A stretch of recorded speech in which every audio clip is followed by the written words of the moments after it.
जय भीम, जय जय जय जय जय भीम।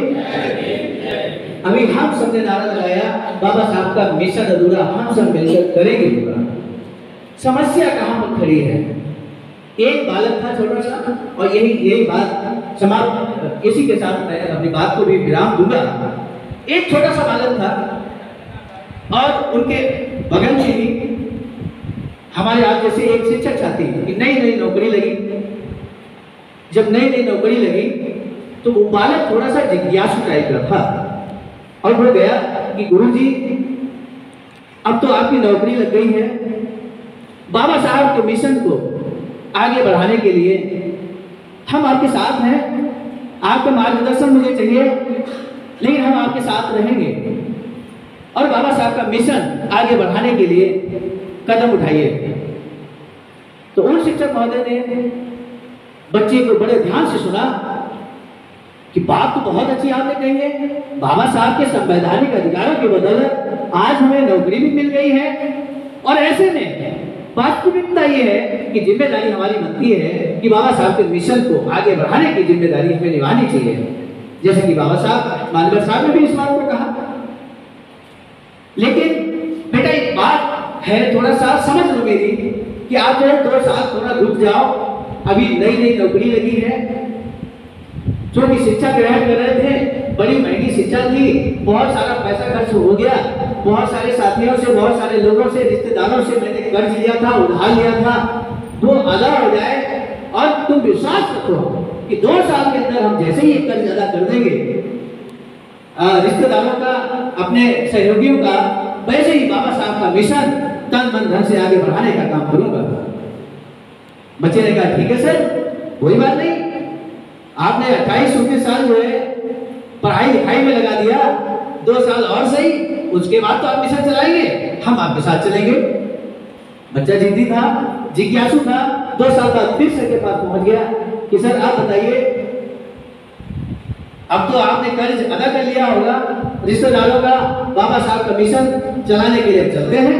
दोनों का बिल्कुल बेटा बिल्कुल सही बात कही, कर्ज तो अदा कर दिया है, लेकिन क्या है अभी तो अभी देखिए ना, अभी मेरी शादी कहाँ हुई है, अभी शादी हुई नहीं है, तो ऐसा करिए पहले थोड़ा सेटल हो जाए, शादी कर लें और उसके जस्ट बाद क्योंकि सेटल हो जाएंगे, घर परिवार संभालने वाला व्यक्ति आ जाएगा, तो फिर ऐसे में बाबा साहब के मिशन को आगे बढ़ाने के लिए निश्चित रूप से पूरा समय हम देंगे।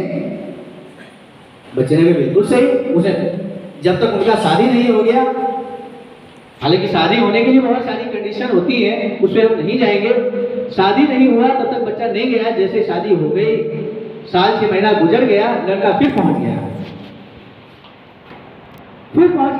कि सर अब तो आपकी शादी हो गई, सेटल भी हो गए हैं, ऐसे में बाबा साहब का मिशन कब आगे बढ़ाने का काम करेंगे। उन्होंने बिल्कुल सही बात कही, अब तो मैं सेटल हो गया, देखिए अब कोई टेंशन की बात नहीं है, अब अगर हम घर से बाहर जाएंगे, गांव मीटिंग करेंगे, बाबा साहब के मिशन को आगे बढ़ाएंगे, तो ऐसी कोई समस्या नहीं है कि हमारे घर संभालने वाला तो है ही। बच्चा बहुत आश्वस्त हुआ कि आप सब निकलने वाले हैं, आप कदम बाहर निकालने वाले हैं बाबा साहब के मिशन को आगे बढ़ाने के लिए। बच्चा आश्वस्त हो गया। बच्चा भी हालांकि बड़ा हो चुका था, शब्द निकल जाता है बच्चा, लेकिन 35 साल की एज हो गई थी। अब जब बालक, उन्होंने कहा कि सर बस हम आप निकलने वाले हैं बेटा, लेकिन एक और समस्या है।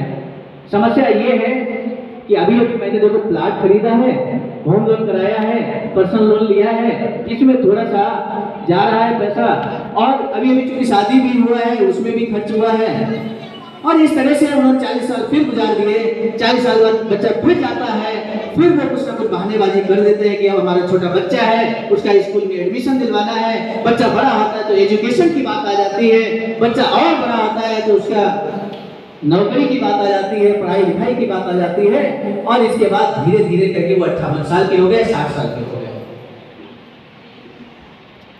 बच्चा फिर कहता कि सर अब तो आपके बच्चे का ठीक ठाक पढ़ाई लिखाई हो गया है, मकान भी आपने बनवा लिया है, शानदार भवन आपने बनवाया है शिवराम में, ऐसे में आप तो बाबा साहब का मिशन बढ़ाइए। बेटा बस 2 साल रुको, नौकरी में इतना ज्यादा जिम्मेदारी है, इतना ज्यादा सूचनाएं मांगी जाती है, इतना व्यस्त रहते हैं, आए दिन मीटिंग, आए दिन कार्यक्रम होते रहते हैं, समय नहीं मिलता।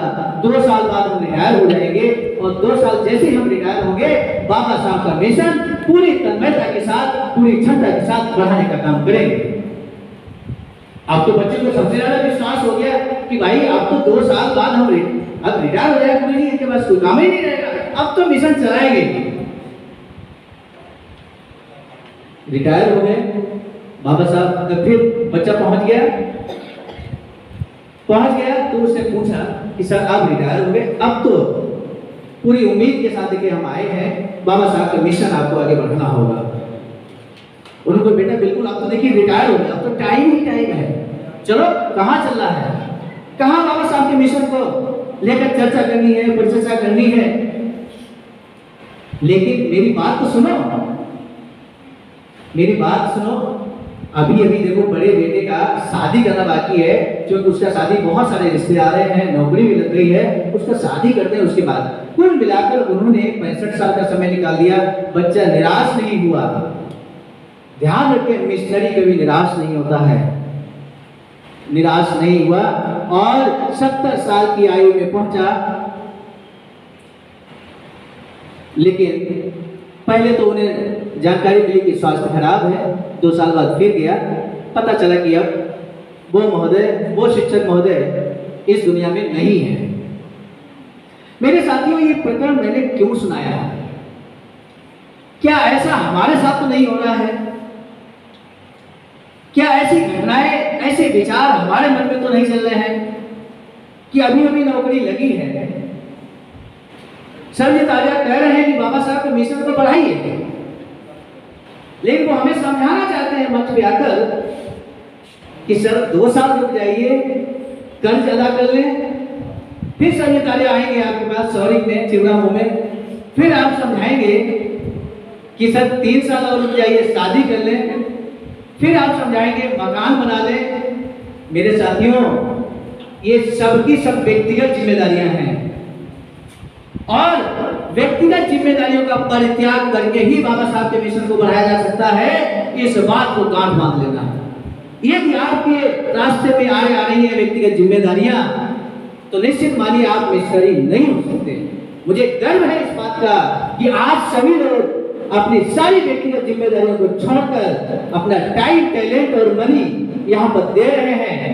मैं आपका तहे दिल से धन्यवाद ज्ञापित करता हूँ। एक बार पुनः आप सभी के मंच की तरफ से जोरदार तालियां होनी चाहिए। इस तरह से मिशन बढ़ेगा। आज अभी अभी आपकी ज्वाइनिंग हुई और आपको जैसे ही पता चला कि बाबा साहब डॉक्टर भीमराव अम्बेडकर का कार्यक्रम है, बाबा साहब के मिशन की विचारधारा बढ़ाने का कार्यक्रम है और आप अपने व्यक्तिगत सारे कार्यों को छोड़कर यहाँ पर आए, मुझे बहुत ही खुशी महसूस हो रही, बहुत ही गौरवान्वित महसूस हम कर रहे हैं।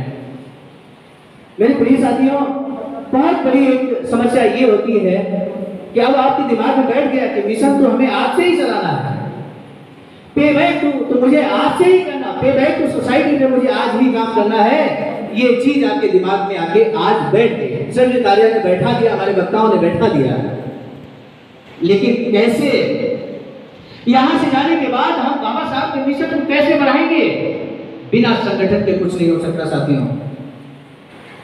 जब बाबा साहब ने ही कह दिया कि शिक्षित करो, संघर्ष करो, संगठित करो, तो इससे बड़ा विचार क्या हो सकता है? तथागत बुद्ध ने तो बहुत पहले कह दिया था, बुद्धं शरणं गच्छामि, धम्मं शरणं गच्छामि, संघं शरणं गच्छामि। संघ का मतलब क्या है? एसोसिएशन, यानी कि बगैर संगठन के अगर व्यक्तिगत मैदान में कूदते हो, असफलता हाथ लगेगी। इस बात का ध्यान रखना। चाहे आप बाबा साहब का इतिहास पढ़ लें, चाहे मान्यवर साहब का इतिहास पढ़ लें, उन्होंने भी संगठन बनाया और संगठन बनाकर मान्यवर साहब ने तो इतना बाम से बनाया, DS4 बनाया और इतना ही नहीं, इतना जबरदस्त आंदोलन चलाया पूरे उत्तर भारत में कि आज उनकी दी हुई पार्टी भारतवर्ष की सबसे बड़ी 3रे नंबर की राष्ट्रीय पार्टी है। ये संगठन की बदौलत था। कई लोग कहते हैं सामाजिक कार्यक्रम है।